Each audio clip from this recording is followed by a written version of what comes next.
श्री शिवाय नमस्तुभ्यम। दोस्तों, आप सभी लोग जानते हैं 22 जनवरी को अयोध्या में राम मंदिर का उद्घाटन होने वाला है, जिसके उपलक्ष्य में दोस्तों सभी लोगों के घर पर पीले चावल भिजवाए गए हैं।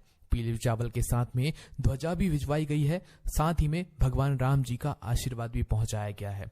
पर दोस्तों, यहाँ पर एक बहुत बड़ा प्रश्न निकल कर आता है कि सभी भारतवासियों के घर पर चावल तो पहुंचाए गए हैं, पीले चावल तो पहुंचाए गए हैं आमंत्रण के रूप में कि राम मंदिर के उद्घाटन में आप सभी लोगों को जरूर आना है। पर दोस्तों, उन पीले चावलों का आखिर हमें करना क्या है? देखिए, कई सारे लोग ये बात भी कहेंगे कि भाई हमारे पास तो बहुत ही कम चावल के दाने आए हैं। कुछ लोग ये कहेंगे भाई हमारे पास तो भरपूर मात्रा में चावल के दाने आए हैं, मतलब निमंत्रण स्वरूप आए हैं। ठीक है, तो भाई अब ये प्रश्न निकल कर आता है कि भाई इन पीले चावलों का आखिर हमें करना क्या है? दोस्तों, ये बात आप सभी लोग भी जानते हो कि पंडित जी भी कितने सारे उपाय बताते हैं जो कि अक्षत से जुड़े हुए होते हैं, चावल से जुड़े हुए होते हैं, है ना। और चावल भगवान शिव जी पर जब चढ़ते हैं तो उसका एक अलग ही महत्व हो जाता है। और दोस्तों, अब यहाँ पर तो बात राम मंदिर अयोध्या की आ रही है। राम मंदिर अयोध्या के जब चावल पीले चावल, वो भी जब चावल पीले हो जाते हैं तो उनका महत्व और ज्यादा बढ़ जाता है, वो कीमती चावल हो जाते हैं। और दोस्तों, यही चावल आप लोगों के घर पर आए हुए हैं। तो भाई इन चावलों का हमें करना क्या है? क्या एक जगह रख देना है, क्या कहीं पर रख देना है, या क्या करें हम इनका? तो इसी की जानकारी हम आपको इस वीडियो में बताते हैं। और आप लोग भी गलती मत करना, ये चावल बहुत ही ज्यादा कीमती हैं। अगर आपके पास ये चावल हैं तो आप ये समझना कि पूरी दुनिया की ताकत आपके पास है, सोना चांदी आपके पास है, क्योंकि इन पीले चावलों में है ही इतनी ताकत, अगर वो चावल अयोध्या से आए हुए हैं, है ना। और जिन लोगों को अभी तक ये पीले चावल नहीं मिले हुए हैं, उनको क्या करना है वो भी हम आपको बताते हैं। देखिए, सबसे पहली चीज, अगर आप लोगों को के घर पर भी पीले चावल पहुंच गए हैं जो कि अयोध्या राम मंदिर के उद्घाटन के हैं, तो भाई आप ये समझिए कि आप बहुत किस्मत वाले हैं। भगवान राम स्वयं आपके घर पर आए हुए हैं। ये बात आप सभी लोग जानते हो कि 22 जनवरी को जो हमें आमंत्रण के लिए पीले चावल दिए गए हैं, और हम उस आमंत्रण के अवसर पर जो है सीधा राम मंदिर अयोध्या नहीं जा सकते, क्योंकि 22 जनवरी को इतनी ज्यादा संख्या में लोग अगर जाएंगे तो वहां पर व्यवस्थाएं पूरी बिगड़ जाएंगी। क्योंकि आप सभी लोग जानते हो कि करोड़ों लोग वहां पर जा सकते हैं, पर हमारे देश के प्रधानमंत्री जी ने वहां पर जाने से अभी फिलहाल मना किया हुआ है।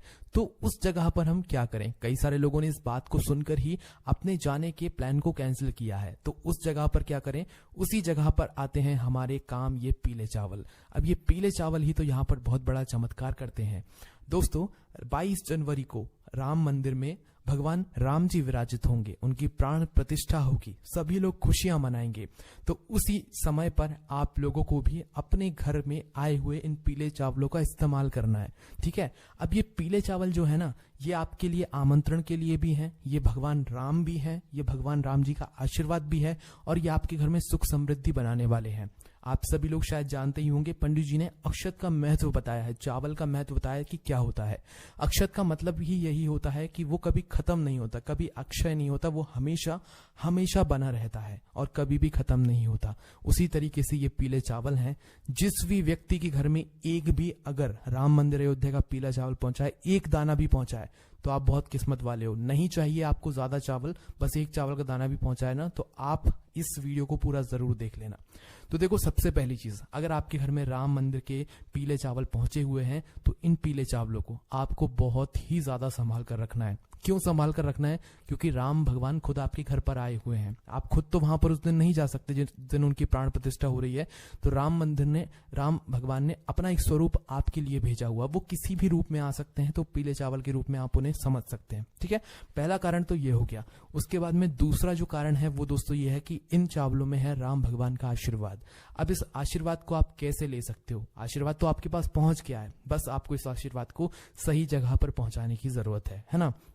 तो देखो, आपके पास जितने भी चावल के दाने आए हुए हैं, आप अपने घर में अलग अलग स्थानों पर एक एक चावल का दाना रख दो। ठीक है, ये चावल का दाना जब आशीर्वाद स्वरूप है राम भगवान का, तो आपको क्या करना है, जैसे आपके घर की तिजोरी है, ठीक है, जहां पर आप धन रखते हो, पैसा रखते हो, और आप चाहते हो कि भाई वो जगह कभी भी खाली ना हो। अक्षय का मतलब ही यही होता है, या अक्षत को आप जहां पर भी रख देते हो वो कभी उस जगह को खाली होने ही नहीं देता है। और जब राम भगवान के चावल हो, राम भगवान के आमंत्रण के चावल हो, तो भाई फिर इससे अच्छी बात और क्या हो सकती है। तो अपना एक चावल का दाना, या ज्यादा मात्रा में हो तो जितने चाहो आप उतने रख सकते हो, पर हम आपको कम से कम बता रहे हैं क्योंकि कई सारे लोगों को कम से कम दाने भी यहाँ पर मिले हुए हैं।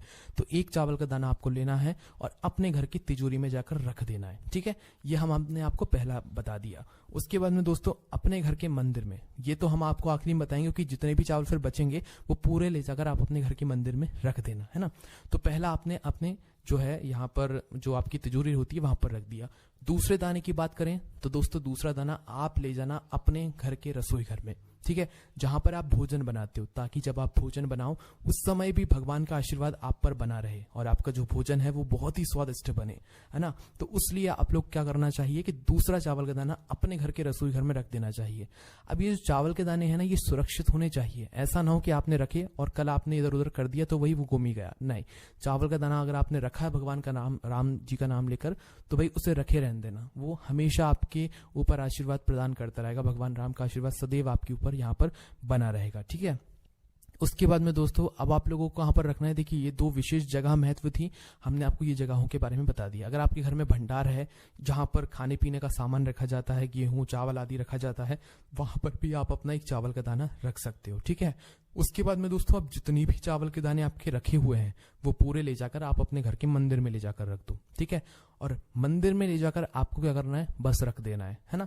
ये बात हमने आपको अभी की बता दी है। पर उस दिन का क्या, जिस दिन राम भगवान आएंगे अयोध्या राम मंदिर में और उनकी प्राण प्रतिष्ठा होगी, उस दिन हमें क्या करना है, ये पीले चावल का क्या उस दिन हमें काम है।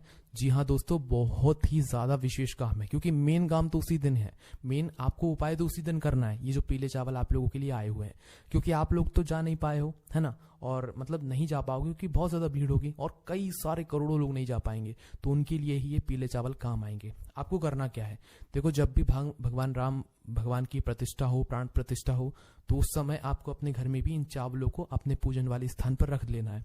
पूजन वाले स्थान पर रखने के बाद क्या करना है, आप जैसे भगवान की पूजा करते हो, जैसे आपको जो है मतलब राम मंदिर की प्राण प्रतिष्ठा में दिखाया जाए, आपको भी वैसे वैसे करते जाना है। बस थोड़ी सी तैयारियां पहले से करके रखना है, अपनी पूजन की थाली तैयार करके रखना है और मिष्ठान वगैरह भोग लगाने के लिए तैयार करके रखना है, और जो भी आप राम जी के लिए करना चाहें, है ना, वो कर सकते हैं। ऐसा समझकर पूजन कीजिएगा कि आप खुद राम मंदिर का उद्घाटन कर रहे हो, है ना। आप सभी लोग जानते हैं कि राम मंदिर का जो उद्घाटन होगा उसकी पूरी लाइव स्ट्रीमिंग आपको कहीं ना कहीं सोशल मीडिया पर मिल जाएगी।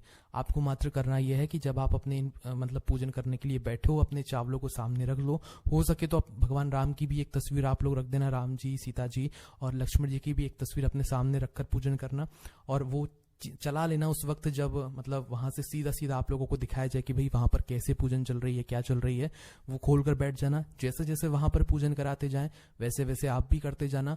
जैसे ही मतलब विशेष रूप से उन चावलों को आप जरूर रखना, ठीक है, चावलों को भगवान राम जी के पास में जरूर रखना, क्योंकि वही विशेष है, वही राम जी हैं, वही राम जी का आशीर्वाद है, वही सब कुछ है अभी आपके पास, है ना, क्योंकि राम जी खुद आपके घर उन्हीं के रूप में आए हुए हैं। तो आपको उन चावलों की विशेष रूप से पूजन करना है। राम जी को टीका लगाना है, लक्ष्मण जी को, सीता जी को टीका लगाना है। अगर आप लोग मतलब मूर्ति वगैरह रखी हुई या फोटो वगैरह रखी हुई, अगर नहीं भी है तो सिर्फ चावल की आप लोग पूजन कर सकते हो, कोई दिक्कत नहीं है ना। तो आप लोग पूजन करो, अच्छे मन और भाव से पूजन करो और उनसे प्रार्थना करो। जैसे ही आपकी पूजन हो जाती है उसके बाद में दोस्तों आप लोगों ने एक राम ज्योति का नाम भी सुना होगा। हम शुद्ध भाषा में कहते हैं कि भाई आप लोगों को इस दिन दीपक भी लगाने हैं, ठीक है, दीपदान भी करना है। किसके लिए करना है, भगवान राम के लिए करना है। आप लोग दीपावली मनाते हो ना, दीपावली के दिन आप किस तरीके से दीपक लगाते हो ना आप सभी लोग, तो वैसे ही दोस्तों इस दिन भी आप लोगों को दीपावली मनानी है, क्योंकि राम जी आए हैं तो भाई दीपावली तो मनना बिल्कुल पक्का ही है। अब दीपावली हम लोग कैसे मनाएंगे, आप लोग जैसे दीपावली के दिन आप लक्ष्मी पूजन करते हो रात्रि में, है ना, वैसे ही आप लोगों को राम जी की इस दिन पूजन करनी है रात्रि में, है ना। हम आपको कुछ ज्यादा बोझ नहीं दे रहे हैं, आप के मन में जैसा हो पाए आप वैसा करना, पर मन से करना। भगवान की कृपा अयोध्या से सीधा आपके ऊपर हो जाएगी, है ना। तो आप पहले पूजन करना। पूजन के बाद अब आप जो है अपने पहले से दीपक तैयार करके रखना। कितने दीपक तैयार करोगे, देखो यहाँ पर कोई ऐसी विशेष वो बात नहीं है कि भाई आपको इतने ही दीपक तैयार करने हैं, ठीक है। बस भगवान राम जी के लिए एक दीपक जरूर रखना जो कि गोल बाती का होगा, क्योंकि वो देवता है इसलिए उनके लिए एक गोल बाती का दीपक होगा। और यहाँ पर आप शुद्ध देसी गाय का घी उपयोग करना, ठीक है। आपसे अगर हो सकता है तो आप पूजन के समय ही दीपक जला लें। एक मीडियम साइज का जो दीपक होता है ना, और दीपक जो आपको लेना है वो मिट्टी का लेना है। यहाँ पर आटे का दीपक मत लेना। दीपावली के दिन कौन सी दीपक लगाते हो? मिट्टी के दीपक लगाते हो, तो यहाँ पर भी आपको मिट्टी के दीपक लेना है। तो भगवान राम जी के लिए गोलपाती का शुद्ध देसी गाय का घी का दीपक ले लेना। सिर्फ उनके लिए अब बोल रहे हैं घी का दीपक, बाकी और फिर भले ही मत लेना। उनके लिए मात्र एक गोलपाती का घी का दीपक तैयार कर लेना और पूजन के समय, आरती के समय जलाकर उनके सामने रख देना। कपूर से भी उनकी आरती करना, कपूर भी उनके सामने जलाना, ठीक है। उसके बाद में दोस्तों अब आप लोगों को अपने घर पर भी तो दीपक लगाने हैं। दीपावली के दिन आप मतलब भगवान की पूजन करने के बाद पूरे घर में भी दीपक लगाते हो ना, तो आप लोग क्या करो, आपकी जितनी क्षमता हो मिट्टी के दीपक लेना, मीडियम साइज के दीपक लेना, नए दीपक लेना हो सके तो, और उन दीपकों में लंबी बाती रखना, ठीक है। यहाँ पर गोल बाती मत रखना, लंबी बाती रखना, है ना। लंबी बाती रखकर आपके पास जो तेल हो वो उनके अंदर डाल लेना।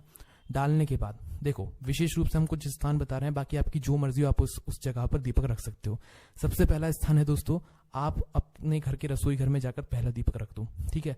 जो कि आपके पितरों के लिए भी हो जाएगा, आपके मतलब रसोई घर के लिए भी हो जाएगा, ठीक है। अगर पितरों के लिए अलग से रखना चाहते हो तो दक्षिण बाती का मुख करके रखना, क्योंकि दक्षिण बाती का ही मुख करके पितरों के लिए रखा जाता है। दूसरे दीपक की बात करें तो वो आप लोग अपने घर में जो तुलसी मैया होगी उनके लिए रख देना, ठीक है। तीसरे दीपक की बात करें तो दोस्तों ये आपको अपने घर के मुख्य द्वार पर रखना है, जो आपका मेन गेट है ना वहां पर रखना है, ठीक है। और दोस्तों चौथा दीपक भी आपको अपने घर के मुख्य द्वार पर ही रखना है, मतलब कि दोनों तरफ आपके दीपक रखे होने चाहिए, एक साइड नहीं, दोनों तरफ रखे होने चाहिए। और पांचवा दीपक भी आप अपने घर में ही अच्छी सी जगह देखकर रख दीजिएगा, है ना, जहां पर आपके घर में उस दिन कहीं पर भी अंधेरा नहीं होना चाहिए। इस बात का आप लोगों को ध्यान रखना है। बाकी दोस्तों दीपक तो आप बहुत जगहों पर लगा सकते हो, जो कि हम आपको आगे आने वाली वीडियो में बताएंगे। बस दोस्तों यहाँ पर ये आपकी पूजन विधि हो जाती है पूरी। भगवान राम जी का जो है पूरा जन्मोत्सव, मतलब एक तरीके से वो आ रहे हैं अयोध्या में, तो उनके स्वागत के लिए हम यहाँ पर पूरी तैयारी कर चुके होते हैं। इसके बाद में दोस्तों अगर आपको आतिशबाजी करनी होती है तो बिल्कुल आप कर सकते हैं, क्योंकि भगवान राम आए हैं, तो भाई उनके स्वागत के लिए आप लोग जितना ज्यादा खुशी मनाओगे उनकी भी कृपा आपके ऊपर उतनी ही ज्यादा होगी। अब जो चावल आपने, जिन चावलों की पूजन करी है, वो चावल हमेशा आप अपने पास सुरक्षित रखना, उन्हें संभाल कर रखना। वो भगवान का आशीर्वाद आपके पास सदैव बना रहेगा उन चावलों के रूप में। बाकी दोस्तों यही जानकारी हमें आपको देनी थी। अब आपके मन में कोई भी प्रश्न है तो आप हमसे कमेंट करके पूछ लेना। कई सारे लोगों के मन में ये प्रश्न आ रहे होंगे, इसलिए हमने आपको इस वीडियो के माध्यम से सभी प्रश्नों का जवाब दे दिया है। ओम नमः शिवाय, जय भोले बाबा, श्री शिवाय, नमस्तुभ्यम।